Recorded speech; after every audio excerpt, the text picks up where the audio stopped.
The problem with the implementation of some of the ordinances of the province, especially like for example, yung po sa reflector vest, yung mga deputized na mga agencies like PNP, tsaka mga LGUs, they're having problems with their own logistics of how to implement it. That's why pinasa po natin kanina yung provincial ordinance violation receipt para centralize na po ang lahat ng ticketing provincial ordinance violation. So now, the PNP can get their POVR sa Treasury kasi sila pa yung magbibigay niyan for any and all violations ng mga existing ordinances po natin na may kaukulang mga penalties.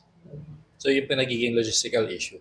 May mga LGUs na hindi pa nag-i-issue ng kanila ordinance violation receipt, walang resibo. So yun yung niraise ng concern sa amin. Sabi, di sige, gagawa lang tayo ng POVR para si provincial lang mag-provide ng resibo. Wala nang rason para hindi nila ma-implement ng ayos.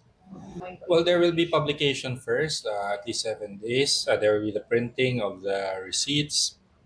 They just need to be, there has to be a collation of the existing ordinances that are being implemented and na may kaukulang mga violations, an inventorying of sino yung mga deputized na agencies or partner agencies para mag-implement ng mga ito.